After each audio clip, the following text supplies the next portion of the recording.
శ్రీ గణేశాయ నమః. శారదాగ్రభ్యో నమః. ఈటీవీ లైఫ్ ఆధ్యాత్మిక ఛానల్ ప్రేక్షకులకు శుభోదయం. శ్రీరస్తు కార్యక్రమానికి శుభస్వాగతం. కార్యక్రమంలో శుభతిథి అంశాల్లో నేటి పంచాంగ వివరాలు చూద్దాం. ఆంగ్ల తేదీ 25వ తేదీ 11వ నెల 2025 సంవత్సరం మంగళవారం. స్వస్తి శ్రీ చాంద్రమాన శ్రీ విశ్వావసునామ సంవత్సరం దక్షిణాయనం హేమంత ఋతువు మార్గశిర మాసం శుక్లపక్షం పంచమి తిథి సాయంత్రం 6:49 వరకు అనంతరం షష్ఠి. ఉత్తరాషాఢ నక్షత్రం రాత్రి 9 గంటల వరకు అనంతరం శ్రవణ నక్షత్రం. గంటయోగం ఉదయం 11:14 వరకు అనంతరం వృద్ధి యోగం. భవకరణ ఉదయం 6:23 వరకు అనంతరం బాలవకరణం. వర్జ్యం రాత్రి 1:09 నుండి 2:49 వరకు. నేటి దుర్ముహూర్తం ఉదయం 8:36 నుండి 9:21 వరకు. తిరిగి దుర్ముహూర్తం ఉదయం 10:43 నుండి 11:34 వరకు. నేటి అమృత ఘడియలు మధ్యాహ్నం 2:14 నుండి 3:55 వరకు. నేటి రాహుకాలం మధ్యాహ్నం 3 గంటల నుండి 4:30 గంటల వరకు. యమగండం ఉదయం 9 గంటల నుండి 10:30 గంటల వరకు. ఇక ఈనాడు తిథివార నక్షత్రాలను అనుసరించి చేయదగిన దేవతోపాసన గురించి విచారించినట్లయితే మార్గశిర మాసం ఇది. మృగశిర నక్షత్రంలో చంద్రుడు సంచరించేటటువంటి సమయంలో పూర్ణిమ తిథి వచ్చేటటువంటి మాసం కనుక నక్షత్ర నామాన్ని అనుసరించి మృగశిర నక్షత్ర నామంతో మార్గశిర మాసం అన్నారు. ఈ మాసంలో వచ్చినటువంటి ఈ పంచమి చాలా విశిష్టమైన తిథి. పంచమి పంచభూతేషి పంచసంఖ్యోపచారిణి అని అమ్మవారికి చాలా ప్రీతికరమైనటువంటి తిథి ఈ పంచమి. అందుకే మనం అమ్మవార్లలో సరస్వతీదేవి యొక్క ఆవిర్భావం పంచమి నాడే జరిగింది. అంతేకాకుండా లలితా పంచమి అని కూడా మనం దేవీ శరణవరాత్రిలో అమ్మవారిని ఆరాధన చేస్తాం. అటువంటి అమ్మవారి ఆరాధన ఈనాడు చాలా విశేషమైందిగా మనకి చెప్పబడుతుంది. పంచప్రేతాసనారూఢ పంచబ్రహ్మస్వరూపిణి అని కూడా అమ్మవారిని అభివర్ణించింది లలితా సహస్రనామం. ఎట్లా అంటే సద్యోజాత వామదేవ అఘోర తత్పురుష ఈశానములు అనేటటువంటి పంచబ్రహ్మల యొక్క స్వరూపం అమ్మవారిని చెప్పారు. ఎట్లాగా అంటే ఈ పంచబ్రహ్మల అమ్మవారు కూర్చుండేటటువంటి ఆసనానికి వాళ్ళు ఆధారంగా ఉంటారట. అటువంటి అమ్మవారి ఆరాధన ఈనాడు చాలా విశేషమైంది. లలితా సహస్రనామ పారాయణ లేదా లలితా చాలీస ఈనాడు చేయటం చాలా విశేషం. అదేవిధంగా మనకి విష్ణు సహస్రనామం పూర్తిగా చేయలేనటువంటి వాళ్ళకి శ్రీరామరామ రామేతి అనేటటువంటి ఈ శ్లోకాన్ని చెప్పిన విష్ణు సహస్రనామ పరిపూర్ణ ఫలితం ఎట్లా వస్తుందని పెద్దలు సూచించారో శంకర భగవత్పాదుల వారు ఒక దశనామాలు చెప్పి ఈ దశనామాలు ఎప్పుడైనా లలితా సహస్రనామం చేయలేని పరిస్థితుల్లో ఈ నామాలు చేసినా సరే లలితా సహస్రనామం పుణ్యఫలమని చెప్పారు. గంగా, భవానీ, గాయత్రి, కాళీలక్ష్మి, సరస్వతి, రాజరాజేశ్వరి, బాల, శ్యామల, లలితాదశ.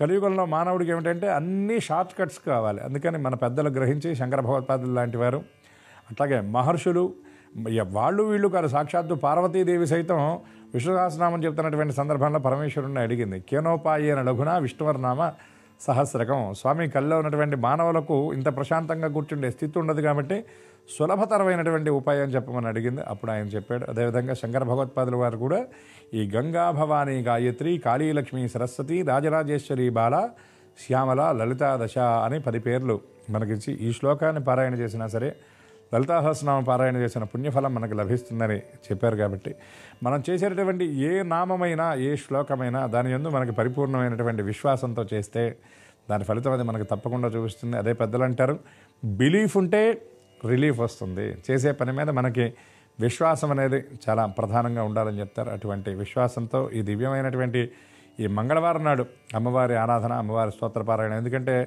ఈ మంగళవారం నాడు రాహుకాల సమయం కూడా అమ్మవారి అనుగ్రహాన్ని మనకి చాలా చక్కగా ప్రసాదిస్తుంది. అందుకే మనకి ఈ నిమ్మకాయలో దీపం అనేది కూడా ఈ మంగళవారం రాహుకాల సమయంలో పెద్దలు చెప్పడం జరిగింది. దీన్ని ఆచరించడం వల్ల సమస్త గ్రహదోషాలు తొలగిపోతాయి. ముఖ్యంగా రాహు, కేతు, కుజ సంబంధమైనటువంటి సర్పదోషాలు తొలగిపోతాయనే శాస్త్రవచనం. అటువంటి ఆ రాహుకేతువుల కుజుడి యొక్క అనుగ్రహం, అమ్మవారి యొక్క దివ్యానుగ్రహం అందరికీ పరిపూర్ణంగా లభించాలని ఆశిస్తూ స్వస్తి.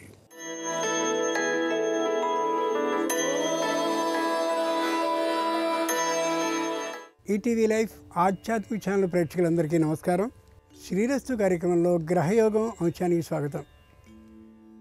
ఈనాటి ఈ గ్రహయోగం శీర్షికలో మేషాది ద్వాదశ రాశుల వారికి కలిగే శుభ అశుభ ఫలితాన్ని, అవసరమైన సందర్భాల్లో ప్రత్యామ్నాయ మార్గాలను తెలుసుకుంటారు. అంతేకాక ఏ రాశి వారికి ఏ దైవ దర్శనం అనుకూలమో, ఏ రాశి వారికి ఏ దిక్ప్రయాణం లాభకరమో, ఏ రాశి వారు ఏ రంగు దుస్తుల్ని ధరించినట్లయితే సర్వకార్య పరిపూర్తి అవుతుందో, ఏ రాశి వారికి ఏ సంఖ్య అదృష్ట సంఖ్యగా ఉండబోతుందో ఆ విశేషాలన్నింటినీ తెలుసుకుంటారు. వీటితో పాటుగా మంగళుడు, ఈయననే కుజుడు అంటారు, ఈయననే అంగారకుడు అని కూడా వ్యవహరిస్తారు. ఆయన రుణపరమైనటువంటి ఇబ్బందుల్ని పూర్తిగా తొలగించగలుగుతాడు.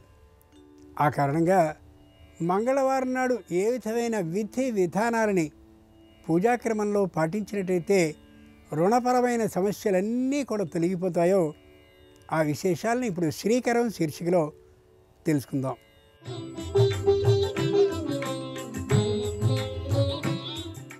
విద్య, ఉద్యోగం, వ్యాపారం మొదలైన విషయాల్లో వ్యక్తిగత అవసరాల కోసం రుణం చేయడం తప్పనిసరి అవుతూ ఉంటుంది. ఆ రుణాలు సత్వరం నెరవేర్చడానికి భగవద్ అనుగ్రహం కావాల్సిందే. ఇందుకు సంబంధించి మంగళవారం నాడు కొన్ని నియమాల్ని పాటించాలి. మంగళవారం నాడు తమలపాకులో తేనె వేసి తులసి మొక్కకి నివేదన చేయడం మంచిది. గంధ సింధూరంలో హనుమంతుణ్ణి అష్టోత్తర శతనామావళి సహితంగా పూజించాలి. పుట్టమన్నుతో సర్పరూపాన్ని నేలపై తయారు చేసి ఆ సర్పాకృతికి ఆవు పాలు సమర్పించాలి. మంగళవారం ఆవుకి తోటకూర ఆహారంగా తినిపించాలి. దుర్గాదేవిని ఎర్ర కుంకుమతో ఎర్ర పుష్పాలతో పూజించడం వల్ల రుణాలు విముక్తం అవుతాయి. గోవుకి పండు దోసకాయ ముక్కల్ని తినిపించాలి. శునకాలకి మినప వంటకాలని ఆహారంగా అందించాలి. మహాకాళికాదేవికి మంగళవారం సంధ్యా సమయంలో సాంబ్రాణి ధూపాన్ని వేయాలి. ఇలా కానీ చేసినట్లయితే రుణపరమైనటువంటి సమస్యలు సంపూర్ణంగా తొలగే అవకాశం ఉంటుంది. ఇది అనుభవంలో కనిపించే సత్యం కూడా. ముందుగా నేటి పంచాంగం. ఈనాటి తిథి పంచమి, మంగళవారం, నక్షత్రం ఉత్తరాషాఢ. ఇక నేటి గ్రహస్థితిని పరిశీలించి చూస్తే కర్కాటకంలో గురుడు, సింహంలో కేతువు, బుధ శుక్రులు తులలో ఉంటే, రవి కుజులు వృశ్చికంలో ఉంటే, చంద్రుడు మకరంలో ఉంటే, కుంభంలో రాహువు, మీనంలో శని ఉన్నారు. ఈ తాత్కాలిక గ్రహస్థితి ఆధారంగా మేషాది ద్వాదశ రాశుల వారి శుభ అశుభ ఫలితాలని క్రమంగా తెలుసుకుందాం. ముందుగా మేషరాశి.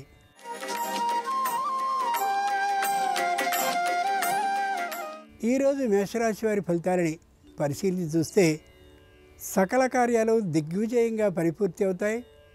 వ్యాపారంలో లాభాన్ని తప్పక మెల్లగా పుంజుకుంటూ వెళ్ళగలుగుతారు. వృత్తిలో నైపుణ్యాన్ని పెంపొందించుకోవడమే కాకుండా వృత్తిపరమైనటువంటి ఆర్థిక లాభాన్ని కూడా పొందగలుగుతారు. ప్రతి విషయంలోనూ జాగ్రత్తగా ఉండగలుగుతారు. ఏ విధమైన రుణాన్ని తీసుకోరు, రుణాన్ని ఇవ్వడానికి ఇష్టాన్ని చూపించరు. ఔషధ సేవని చేస్తున్నటువంటి కారణంగా క్రమంగా అనారోగ్యం నుండి బయటపడుతూ ఉంటారు. మంగళవారం సందర్భంగా మేషరాశి వారు బాలగణపతిని పూజించి అప్పారని నైవేద్యంగా సమర్పించినట్లయితే వ్యాపారంలో శుభవార్తని వినే అవకాశం ఉంటుంది. నివృత్తి దిక్ ప్రయాణం అనుకూలం. కలిసొచ్చే రంగు ఎరుపు. అదృష్ట సంఖ్య 1.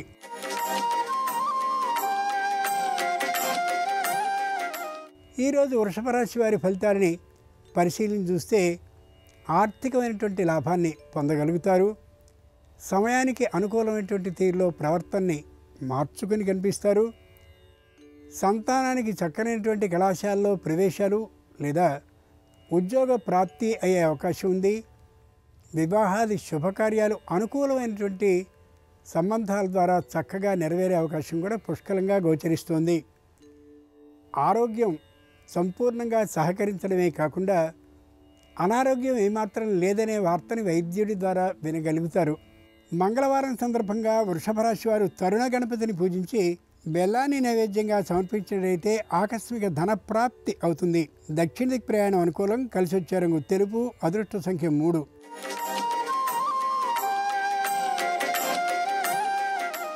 ఈరోజు మిథున రాశి వారి ఫలితాలని పరిశీలించి చూస్తే వ్యాపారం అనుకూలంగా ఉంటుంది.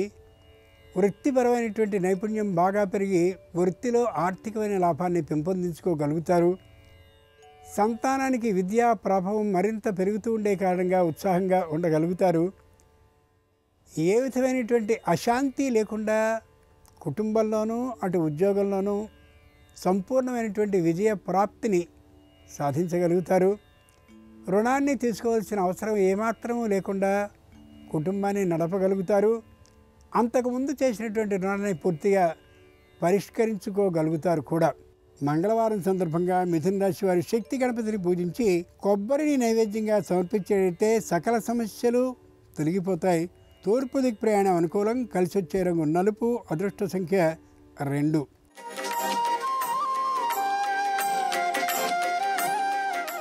ఈరోజు కర్కాటక రాశి వారి ఫలితాలని పరిశీలించి చూస్తే క్షణం కూడా తీరుబడి లేనటువంటి స్థితిలో ఉంటూ ఉంటారు.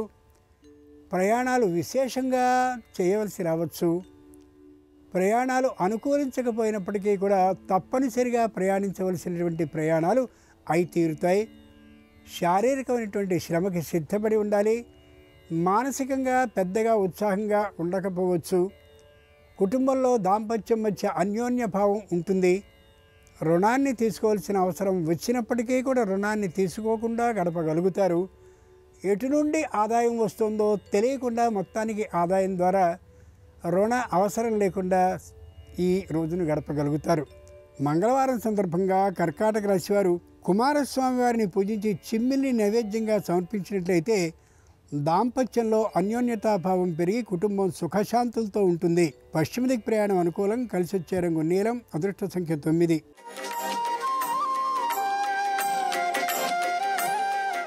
ఈరోజు సింహరాశి వారి ఫలితాలని పరిశీలించి చూస్తే మానసికంగా దృఢంగా ఉంటారు. శారీరకంగా కూడా ఉత్సాహంగా ఉంటారు. తాత్కాలిక అనారోగ్య భావం మాత్రం ఖచ్చితంగా ఉండి తీరుతుంది. ఆ విషయంలో నిర్లక్ష్యాన్ని ప్రదర్శిస్తూ ఉంటారు. అది ఏమాత్రం సరైన విషయం కాకపోవచ్చు. కుటుంబంలో దాంపత్యంలో అన్యోన్యత ఉన్నప్పటికీ కూడా రుణాన్ని తీసుకోవడం విషయంలో మాత్రం వ్యతిరేకించే అభిప్రాయం ఉండొచ్చు. రుణాన్ని తీసుకుని కొత్తమైనటువంటి స్థిరమైన ఆస్తుల్ని కొనాలనే ప్రయత్నంలో యజమానుడు ఉంటే యజమానురాలు అందుకోసం వ్యతిరేకించే అవకాశం ఉండొచ్చు. సంతానం సూటిపోటి మాటలతో అప్పుడప్పుడు వేధిస్తూ ఉండే కారణంగా మానసికమైన అశాంతత ఏర్పడవచ్చు. మంగళవారం సందర్భంగా సింహరాశి వారు క్షిప్ర గణపతిని పూజించి దుంపకూరని నైవేద్యంగా సమర్పించినట్లయితే సకల వివాదాలు వ్యాపారంలో పరిష్కరింపబడతాయి శ్రమ లేకుండా. వాయవ్య దిక్ ప్రయాణం అనుకూలం. కలిసి వచ్చే రంగు నీలం. అదృష్ట సంఖ్య 1.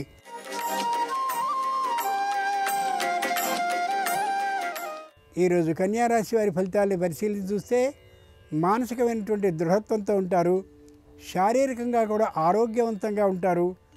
ఎవరితోనూ ఏ విధమైనటువంటి దురుసుతనంతో ప్రవర్తించే తీరు ఉండదు. తప్పనిసరిగా దూరపార ప్రయాణాలను చేయవలసి రావచ్చు. అయినా శారీరకమైనటువంటి ఆరోగ్యం చెడిపోకుండా ఉండేందుకని ప్రయాణాల్ని మానివేస్తారు. వివాహాది శుభకార్యాలకి మంచి అనుకూలమైనటువంటి సమయం.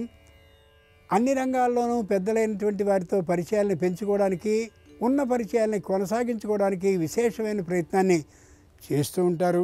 మంగళవారం సందర్భంగా కన్యారాశి వారు ఉచ్చిష్ట గణపతిని పూజించి చెరగముక్కల్ని నైవేద్యంగా సమర్పించినట్టయితే నూతన ఉద్యోగ ప్రాప్తికి అవకాశం ఉంటుంది. తూర్పు దిక్ ప్రయాణం అనుకూలం. కలిసి వచ్చే రంగు నీలం. అదృష్ట సంఖ్య 9.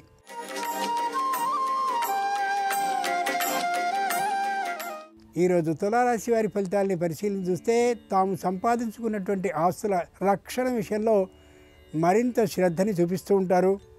సంతానానికి సంబంధించినటువంటి విద్యా విషయంలో అంతటి శ్రద్ధని పాటించకపోయే కారణంగా సంతానానికి సంబంధించిన విద్యా ప్రతిభ మధ్యమంగా ఉంటుంది. సంతానం కూడా కొద్దిగా వ్యతిరేకించేటటువంటి కారణంగా మానసిక అసంతృప్త భావం ఏర్పడవచ్చు. ముఖ్యంగా కుటుంబంలో ఉన్నటువంటి అందరి మధ్య అన్యోన్యతాభావం బాగా పెరిగి ఉన్నప్పటికీ కూడా ఆర్థికమైనటువంటి స్థితి పెరగని కారణంగా తాత్కాలిక అసంతృప్త భావం ఏర్పడవచ్చు. మంగళవారం సందర్భంగా తులారాశి వారు నృత్య గణపతిని పూజించి అరటి పండ్ల నైవేద్యంగా సమర్పించినట్టయితే సంపూర్ణ మనశ్శాంతి కలుగుతుంది.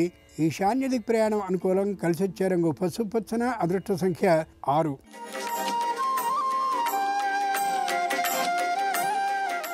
ఈరోజు వృశ్చిక రాశి వారి ఫలితాలని పరిశీలించి చూస్తే తాము అనుకున్నది మాత్రమే నెరవేరాల్సిన గట్టి పట్టుదలతో ఉంటారు. తద్వారా కుటుంబంలో తాత్కాలికమైనటువంటి అశాంత భావం నెలకొనవచ్చు. శారీరకమైనటువంటి ఆరోగ్యం దెబ్బతిని ఉన్నటువంటి కారణంగా వైద్య పరీక్షలను చేయించుకుని ఔషధ సేవ చేసుకోవాల్సి వచ్చినా ఆ విషయంలో నిర్లక్ష్యాన్ని ప్రదర్శిస్తూ ఉంటారు. వ్యాపారపరంగా దూరభార ప్రయాణాలు చేయవలసి ఉన్నప్పటికీ కూడా శారీరకమైనటువంటి అనారోగ్యాన్ని దృష్టిలో పెట్టుకుని ఇతరుల్ని పంపుతారు. తప్పక వ్యాపారం అభివృద్ధి దిశగా వెడుతూనే ఉంటుంది. ప్రతీకార భావం ఏమాత్రమూ లేకుండా ఉంటారు. వ్యాపార విషయంలో మంచి నైపుణ్యాన్ని, వాక్చాతుర్యాన్ని ప్రదర్శించి వ్యాపార అభివృద్ధిని సాధించుకోగలుగుతారు. మంగళవారం సందర్భంగా వృశ్చిక రాశి వారు ద్విజ గణపతిని పూజించి వెలగపండ్ల నైవేద్యంగా సమర్పించేటైతే సకల రుణాలు తొలగిపోవడమే కాకుండా ఆర్థికమైనటువంటి పెట్టుబడులు వ్యాపారానికి లభించే అవకాశం ఉంది. దక్షిణ దిక్ ప్రయాణం అనుకూలం. కలిసి వచ్చే రంగు తెలుపు. అదృష్ట సంఖ్య 3.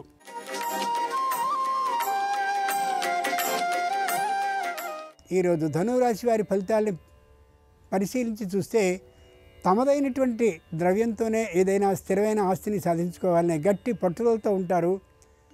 ఎవరు ఎన్ని విధాలుగా ఆపన్నహస్తాన్ని అందించినప్పటికీ కూడా తీసుకోవడానికి ఏమాత్రం ఇష్టాన్ని చూపించరు.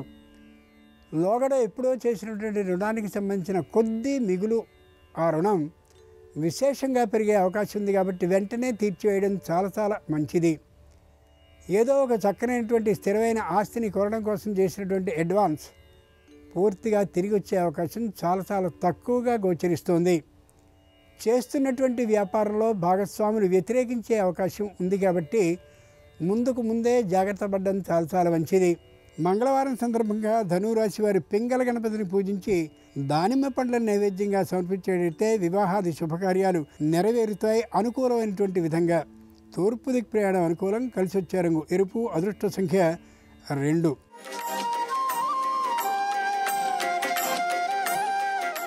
ఈరోజు మకర రాశి వారి ఫలితాలని పరిశీలించి చూస్తే వ్యాపారం మధ్యమంగా ఉంటుంది.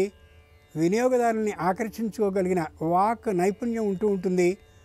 వ్యాపారానికి మూలస్తంభాయమానమైనటువంటి వ్యక్తుల ఆరోగ్యం తాత్కాలికంగా దెబ్బతినే అవకాశం ఉంది.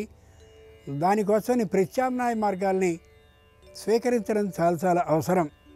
రుణాన్ని ఇచ్చేందుకు అంతకుముందు సిద్ధమైనటువంటి వారు కాస్త ఇప్పుడు రుణాన్ని ఇచ్చేందుకు విముఖతని చూపించే అవకాశం ఉంది. కాబట్టి ముందు జాగ్రత్తల్ని పాటించడం అత్యవసరం.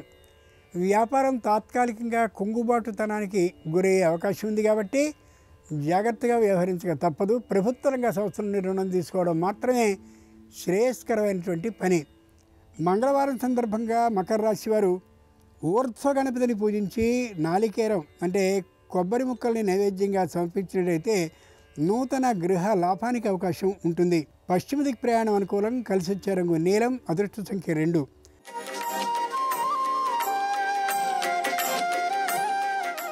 ఈరోజు కుంభరాశి వారి ఫలితాలని పరిశీలించి చూస్తే ముందు నాటికి మంచి రోజులు రాబోతున్నాయనే సూచనలు కనిపిస్తూ ఉంటాయి.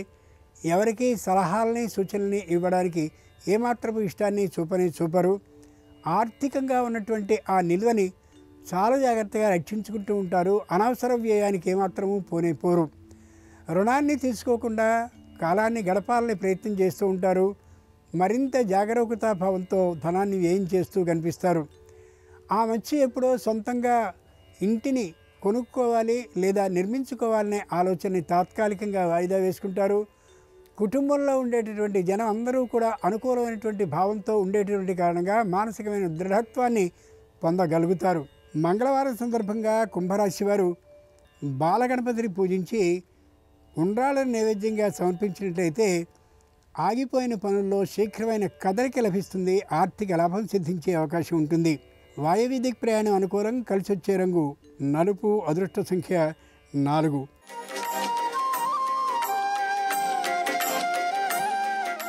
ఈరోజు మీనరాశి వారి ఫలితాలని పరిశీలించి చూస్తే చాంచల్యమైనటువంటి బుద్ధితో ఉంటారు. ఏ విషయంలోనూ సరైన నిర్ణయాన్ని తీసుకోలేకపోతారు. ఉద్యోగపరమైనటువంటి ఆదాయం పూర్తిగా దెబ్బతినే అవకాశం ఉంది. దానికి కారణం ప్రతినిత్యం ఉద్యోగ స్థలానికి వెళ్ళకపోవడం, క్రమశిక్షణని పాటించకపోవడం. వృత్తిపరమైనటువంటి ఆదాయం అనుకూలంగా ఉన్నప్పటికీ కూడా శారీరకమైనటువంటి అనారోగ్యం కారణంగా వృత్తిపరమైన ఆదాయాన్ని విశేషంగా పొందలేకపోవచ్చు. వ్యాపారపరమైనటువంటి ఆదాయం మాత్రం పుష్కలంగా గోచరిస్తూ ఉంటుంది. అయితే తగినటువంటి జాగ్రత్త ప్రమాణాలని పాటించి తీరవలసిందే. అదృష్టకరమైన అంశం అన్నదమ్ములు అప్పచెల్లెళ్ళు అనుకూలిస్తూ ఉండడం. ఆరోగ్యపరమైనటువంటి సమస్యలు ఉన్న కారణంగా కుటుంబం మొత్తానికి వైద్య పరీక్షలు ఇంకా కొనసాగిస్తూనే ఉంటారు. వైద్య పరీక్షల కోసం విశేషమైనటువంటి ధనాన్ని ఖర్చు పెట్టవలసి రావడంతో ఆర్థికమైనటువంటి స్థితి మధ్యమంగానే ఉంటుంది. మంగళవారం సందర్భంగా మీనరాశి వారు వరసిద్ధి వినాయకుడిని ఆరాధించి పంచవిధాలైన ఫలాలను నైవేద్యంగా సమర్పించినట్టయితే తప్పక ఆర్థికమైనటువంటి వ్యవహారాల్లో తగినటువంటి లాభం లభిస్తుంది. అంతేకాక నిందలు తొలగిపోయే అవకాశం పుష్కలంగా ఉంటుంది. ఈశాన్య దిక్ ప్రయాణం అనుకూలం. కలిసొచ్చే రంగు నీలం. అదృష్ట సంఖ్య 3. ఇవే ఈనాడు ద్వాదశ రాశుల వారికి కలిగే శుభ అశుభ ఫలితాలు. ఈరోజు మంగళవారం అయినటువంటి సందర్భంగా ఆంజనేయ స్వామి, కుమారస్వామి అనుగ్రహం సంపూర్ణంగా సర్వరాశుల వారికి కలగాలి హృదయపూర్వకంగా ప్రార్థిస్తూ స్వస్తి. నమస్కారం. ఈరోజు మంగళవారం. దృష్టి దోషాలు, శత్రుబాధలు వీటన్నిటి నుంచి బయటపడటానికి మంగళవారం విశేషంగా అనుకూలిస్తుంది. మంగళవారం సందర్భంగా కనుదిష్టి, శత్రుబాధలు అన్నీ పోగొట్టుకోవటానికి, సమస్త శుభాలు చేకూరటానికి మీ ఇంటి సింహద్వారం దగ్గర పాటించాల్సిన ముఖ్యమైన విధి విధానాలేంటో నేటి శుభం లాభం అనే శీర్షికను పరిశీలిద్దాం. ఇంటికి, ఇంట్లో ఉన్న సభ్యులకి కనుదిష్టి, శత్రుబాధలు లేకుండా ఉండాలంటే మీ ఇంటి గుమ్మం పైభాగంలో బయట వైపు పంచముఖ ఆంజనేయ స్వామివారి చిత్రపటాన్ని ఏర్పాటు చేసుకోవాలి. అలాగే పంచముఖ ఆంజనేయ స్వామివారి చిత్రపటంతో పాటుగా గృహంలో వాస్తు దోషాలు లేకుండా ఉండాలంటే వాస్తు పురుషుణ్ణి ఆంజనేయ స్వామి కాలితో తాకినట్లుగా ఉన్నటువంటి వాస్తు హనుమాన్ చిత్రపటాన్ని కూడా ఏర్పాటు చేసుకుంటే ఉత్తమ ఫలితాలు కలుగుతాయి. కాబట్టి ఇంటి సింహద్వారం పై భాగంలో బయట వైపు పంచముఖ ఆంజనేయ స్వామి చిత్రపటాన్ని కానీ వాస్తు హనుమాన్ చిత్రపటాన్ని కానీ మంగళవారం రోజు ఏర్పాటు చేసుకోవాలి. అలాగే ముక్కోటి దేవతలు కలబంద మొక్కలో ఉంటారు. కాబట్టి మంగళవారం పూట మధ్యాహ్నం 1 గంట నుంచి 2 గంటల మధ్య ప్రాంతంలో కుజహోర ఉన్న సమయంలో కలబందను మీ ఇంటి గుమ్మానికి తలకిందులుగా వేలాడదీయండి. కలబందను తలకిందులుగా వేలాడదీసినప్పుడు సభ్యులందరూ గృహంలోకి ప్రవేశించేటప్పుడు ఆ కలబందకున్నటువంటి ముళ్ళు శిరోజాలకు తాకుతూ ఉంటుంది. దానివల్ల మనకున్నటువంటి దృష్టి దోషాలన్నీ తొందరగా అధిగమించవచ్చని పరిహార శాస్త్రం మనకు తెలియజేస్తుంది. కాబట్టి మంగళవారం కుజహోరలో శత్రుబాధలు, దిష్టి పోగొట్టుకోవటానికి కలబందను ఇంటి గుమ్మానికి తలకిందులుగా వేలాడదీయాలి. అలాగే మంగళవారం రోజు కుజహోరలో పటిక ఇంటి ముందు భాగంలో ఏర్పాటు చేయాలి. 1 కేజీ పటిక తీసుకొని ఆ పటికను ఒక ఎరుపు రంగు వస్త్రంలో మూటగట్టి నల్లదారం చుట్టి మంగళవారం కుజహోరలో ఇంటి గుమ్మం దగ్గర వేలాడదీస్తే బహిర్గత, అంతర్గత శత్రుబాధలు తొలగిపోవడంతో పాటుగా తీవ్రమైన కనుదిష్టి నుంచి కూడా సులభంగా బయటపడవచ్చు. అలాగే మంగళవారం ఇంటి గుమ్మానికి 2 వైపులా కూష్మాండ దీపాలు, గుమ్మడికాయ దీపాలు వెలిగించడం ద్వారా కూడా తీవ్రమైన దృష్టి దోషాలు, శత్రుబాధల నుంచి బయటపడవచ్చు. అందుకే ఈ గుమ్మడికాయ దీపాలు ఇంటి ముందు భాగంలో కానీ, వ్యాపార సంస్థల ముందు భాగంలో కానీ మంగళవారం వెలిగించడం ద్వారా సమస్త శుభాలు చేకూరుతాయి. ఈ గుమ్మడికాయ దీపాలు ఎలా వెలిగించాలంటే గుమ్మడికాయను 2 భాగాలుగా చేసి లోపల ఉన్నటువంటి విత్తనాలు మొత్తం తీసేసి ఆ 2 భాగాలకి పూర్తిగా పసుపు రాసి కుంకుమ బొట్లు పెట్టాలి, గంధం బొట్లు పెట్టాలి. ఆ గుమ్మడికాయ 2 భాగాల్లో కూడా నువ్వుల నూనె పోయాలి. కొన్ని నల్ల నువ్వులు ఆ 2 భాగాల్లో వేయాలి. ఆ తర్వాత ఒత్తులు వేసి ఈ గుమ్మడికాయ దీపాలు ఇంటి గుమ్మానికి 2 వైపులా కానీ, వ్యాపార సంస్థకు 2 వైపులా కానీ మంగళవారం రోజు వెలిగించాలి. అయితే గుమ్మడికాయ దీపాలు వెలిగించేటప్పుడు ఒక ముఖ్యమైన నియమం పాటించాలి. ఆ నియమం ఏంటంటే ఇంటి గుమ్మానికి ఇరువైపులా లేదా వ్యాపార సంస్థకు ఇరువైపులా గుమ్మడికాయ దీపాలు పెట్టేటప్పుడు ముందుగా ఇరువైపులా కూడా పళ్ళెల్లో రాళ్ల ఉప్పు పోసి ఉంచాలి. ఆ రాళ్ల ఉప్పులో నవధాన్యాలు పోయాలి. కొన్ని నల్ల నువ్వులు కూడా ఆ రాళ్ళ ఉప్పులో వేయాలి. వాటి మీద గుమ్మడికాయ దీపాలు ఉంచి గుమ్మడికాయ దీపాలు వెలిగించాలి. ఈ కూష్మాండ దీపాలు, గుమ్మడికాయ దీపాలు వెలిగించేటప్పుడు ఈ నియమం పాటిస్తూ మంగళవారం గుమ్మడికాయ దీపాలు వెలిగిస్తే సమస్త శుభ ఫలితాలను సిద్ధింపజేసుకోవచ్చు. కాబట్టి మంగళవారం రోజు ఇంటి గుమ్మం దగ్గర ఈ ముఖ్యమైన నియమాలు ఎవరైతే పాటిస్తారో వాళ్ళు తీవ్రమైన కనుదిష్టి సమస్య నుంచి బయటపడతారు. అంతర్గత, బహిర్గత శత్రుబాధలన్నీ తొలగింపజేసుకొని సమస్త శుభాలను అందిపుచ్చుకోవచ్చు. అలాగే రేపు సుబ్రహ్మణ్య షష్ఠి. ఈ సందర్భంగా సుబ్రహ్మణ్య స్వామిని ఏ విధంగా పూజిస్తే సమస్త శుభాలు చేకూరుతాయో, సుబ్రహ్మణ్య స్వామికి ఏ ద్రవ్యంతో అభిషేకం చేస్తే ఎలాంటి సత్ఫలితాలు కలుగుతాయో రేపటి శుభం లాభం అనే శీర్షికను పరిశీలిద్దాం. నమస్కారం. ఈ కార్యక్రమాన్ని తిరిగి చూడాలనుకుంటే www.youtube.com/ETV Life Spiritual లో చూడవచ్చు.